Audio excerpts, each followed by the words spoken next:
did my independent study this semester on photography, and just before I start, the photos that I took look very different on the projector compared to the computer. So when I get to my photos, Mr. Dalmore will pass around his computer so you can see what they actually look like in like nicer detail.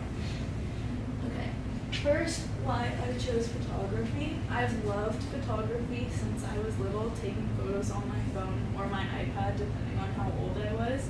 And then back in June, I got accepted into a 2-week photography intensive at Occidental College, where we got to visit Paramount Studios, the Getty Museum, and Santa Monica to take photos and learn more about photography in general.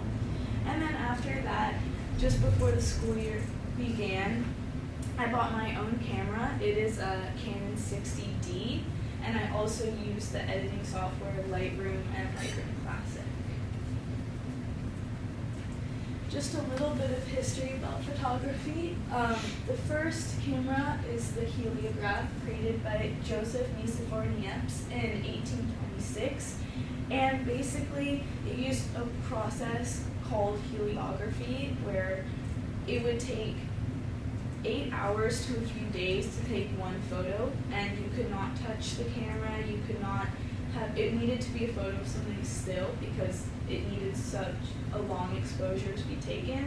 And the resulting image, this is the first photo taken. You can see that there might be some buildings, maybe some trees in the background, but you can't really make out what it is, which just shows how far we've come with photography in the past 200 years.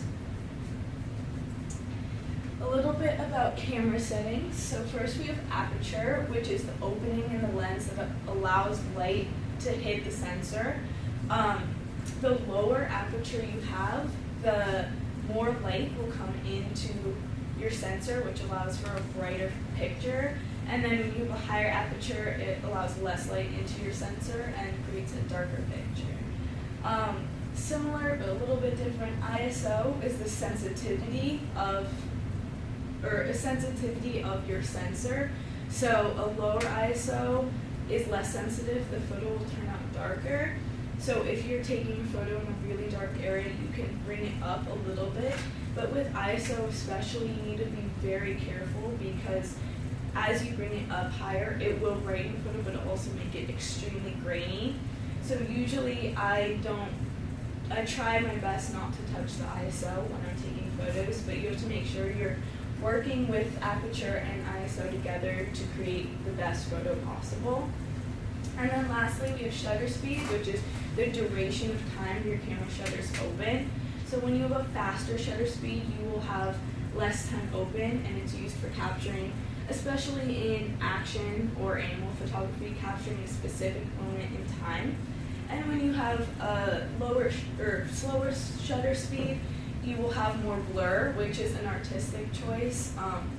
I know this is so random, but that photo on the wall just happens to have some blur in it, so that's a good example of a low shutter speed.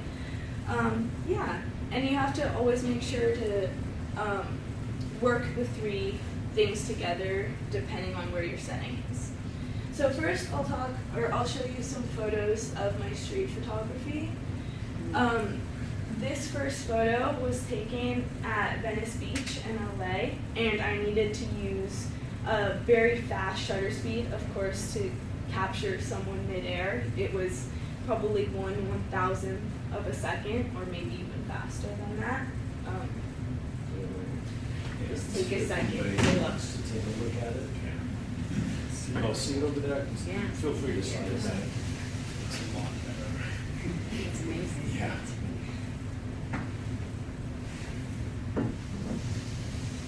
With this photo, it's one of my favorites I've ever taken. It's the home screen to my computer, actually, just because I probably took hundreds of photos of this girl skating at Venice, and this was just the one that happened to be the best, which is something, especially with street photography, you need to be able to realize that you might not get the perfect photo like on the first try. It takes hundreds and hundreds of tries to get a photo like this. And then I also just love the contrast between the skate park and the sky with the sand. It's just a really nice photo overall. Next, this photo was also taken the same day at the same skate park. We have another man doing some tricks, but something about this photo that me and Mr. Dallimore talked about in the beginning was the editing of this photo was very intentional with the fact that there's a it's not unspoken, but there's a rule in photography, of course you don't really need to follow it, but where the skyline should usually be straight. But with this photo, I was looking at it and I realized that because the man in the photo was going one way, I kind of wanted to make the tilt as if almost being an optical illusion, like as if you were turning with him. And then when I showed this photo to Mr. Dallimore, he told me that photos with really nice shadows, like of an entire person like this one, make really nice black and white photos because they contrast with the white or lighter background like this one.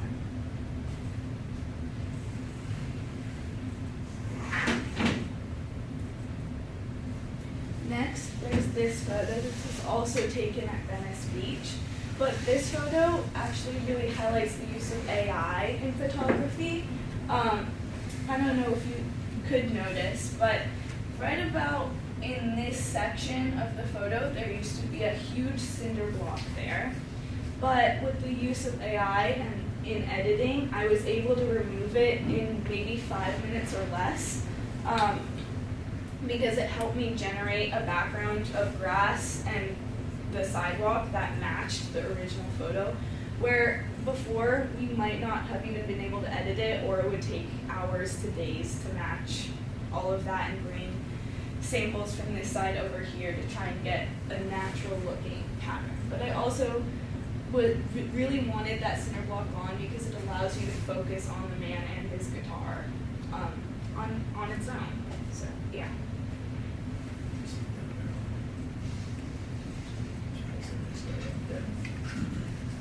Is that good? Okay. Next, we have portrait lighting. For this one, yeah. You probably want to look on the computer just because these two look very similar on the projector, but they actually are very different. So this first one, when I was taking this photo, he really wanted a dramatic portrait. So what we did was we had a light set up on their left side and had it aimed at him, but we used something called, here, this is a reflector. There's a gold side, and then also if you open this up, there's a like silver side as well. And it can act as a second source of light when either you don't have another light or you're outside. So they're used a lot in outside portraits because what you can do is you can hold it up and reflect the sun back onto the person's face. Because usually you never really want to have a super shadowed face because then you can't see the person. In this case, he did want a bit more of a shadow. But in this middle photo, we really tried to get his face fully seen because he was looking from the front. And the photo is also supposed to be more of a warmer tone, so I used the gold side of that reflector because it reflects a warmer shade of light than the silver side. And then for the last photo, she wanted more of a standard, just regular portrait, nothing super dramatic. So we had a regular light set up, and then we also had the silver side of the reflector aimed at her to avoid a significant shadow.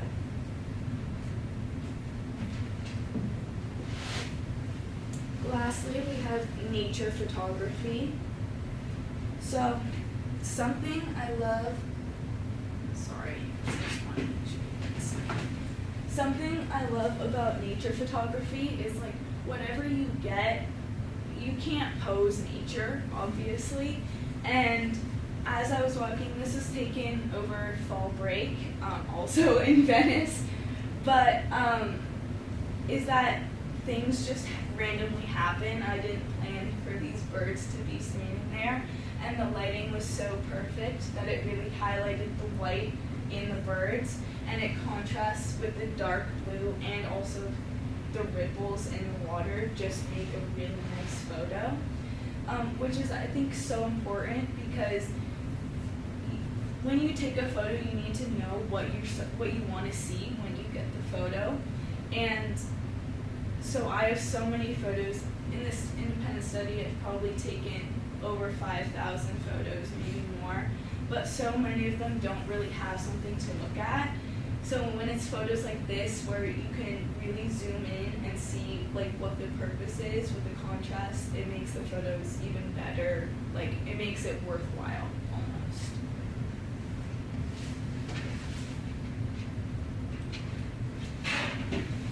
Next, we have this photo.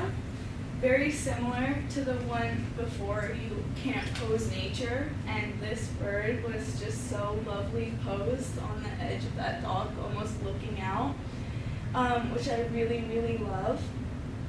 But also, I love the fact that you get something called a leading line, which is something that leads you to your subject of the photo. But you also have a huge contrast between two things that me and Mr. Dallimore talked about earlier. Really, the two things that caught our eye about this photo was the black bird, but also that white group of buildings back there, and how it's kind of like half of the photo is the opposite of the other half. On the bottom you have a bird, you have nature, you have the beach, and on the top you have the buildings and the skyline of LA.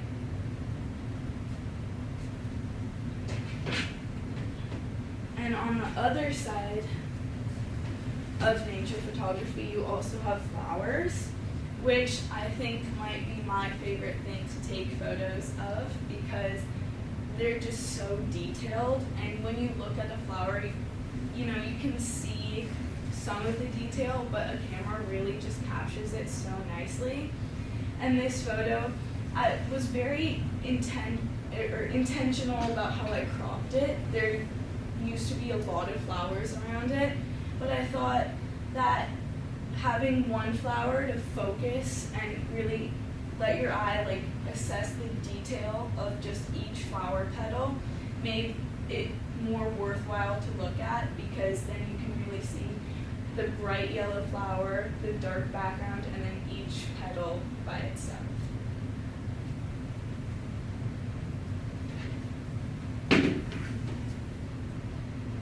And then lastly, we have this photo. Very similar to the one before. I intentionally cropped the photo so that you could have just one flower in the center. But something I love about this photo is I know it's very dark on this projector, but the dark green background and then the bright red, orange, and yellow petals that are so uniformly detailed really just make the photo so contrasted, and you can see the subject so clearly, whereas if I had kept it how the original photo was with all these flowers, you couldn't really appreciate how detailed this flower was. And this one and the last flower were taken at the Getty Museum in their garden.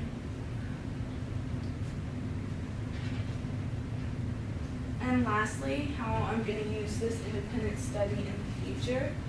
So back in May, I got accepted into a program that gave me a grant to start a nonprofit for 1 year, and I created Healing Lens, which goes and teaches pediatric patients photography. And my goal is to be able to go around the country and allow kids to express themselves and share their stories in a time when they don't really have a lot of control over what is going on in their lives. And so this independent study this past semester has given me a broader understanding of how photography works, the specifics of it, and how I can better teach the kids. And another amazing thing that just happened to work out was that this independent study ends in 3 days. And when I get back from winter break, my very first pilot class is scheduled for January of 2026, so I will be able to apply what I've done this past semester very soon. Yeah, any questions?